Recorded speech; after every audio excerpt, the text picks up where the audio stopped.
Hi there. It is almost 4 p.m., which means it has officially been 8 hours since I did the start of the gummy bear experiment.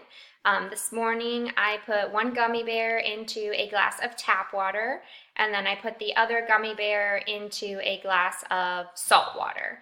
So now we're going to take the gummy bears out of their respective solutions and take a look at what happened.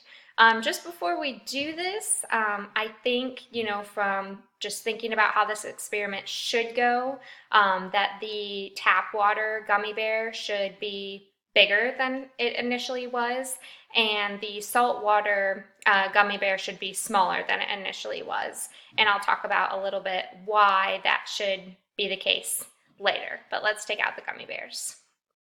So here is my cup that has the tap water gummy bear in it. So I'm going to take that one out first. It is kind of just a big blob now, not so much of a gummy bear. And then here is the glass of salt water with the gummy bear in it. We'll take that one out.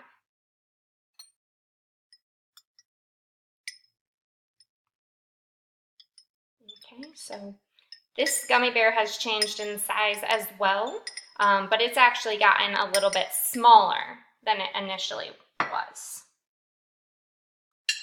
So I've tried to put together a little plate here that would show what the regular gummy bear looked like, unaltered, the saltwater gummy bear, and then the tap water gummy bear, just as a side-by-side example. So let's see.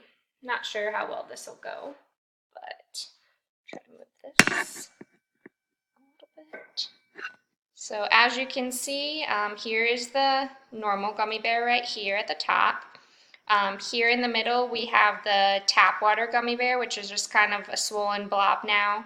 And then at the bottom, this is the saltwater gummy bear. It's actually not quite as small as I thought it would be. It's kind of hard to tell from this angle, but it is smaller than it initially was, but not quite as drastic as what I thought. Okay. So what did this experiment show or indicate? This experiment illustrated osmosis, which is the selective passage of solvent molecules through a porous membrane from a more dilute solution to a more concentrated one, otherwise known as movement from an area of high concentration to an area of low concentration over a semi-permeable membrane. So the semi-permeable membrane in this experiment would definitely be the gummy bear, right?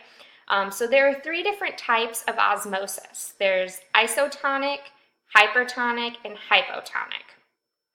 When two solutions have the same osmotic pressure, they are said to be isotonic to each other. A solution that has a lower concentration of dissolved substances is said to be hypotonic, and a solution that has a higher concentration of dissolved substances is said to be hypertonic. There were two types of osmosis that this experiment illustrated. So it illustrated hypertonic osmosis and hypotonic osmosis. The gummy bear in the regular water, the tap water, was an example of hypotonic osmosis. It grew because the gummy bear originally had a low concentration of water compared to its solution, right, the tap water. To create equilibrium, water had to flow into the gummy bear, and therefore that's why it grew and swole kind of into the blob that it became. Alternatively, the gummy bear in the salt water is a hypertonic example of osmosis. It shrank. This is because the gummy bear originally had a higher concentration of water compared to the salt water solution in which it was surrounded by. So water had to flow from an area of high concentration, the gummy bear, to an area of low concentration, the saltwater solution. So that was the gummy bear experiment. I feel like I learned a lot.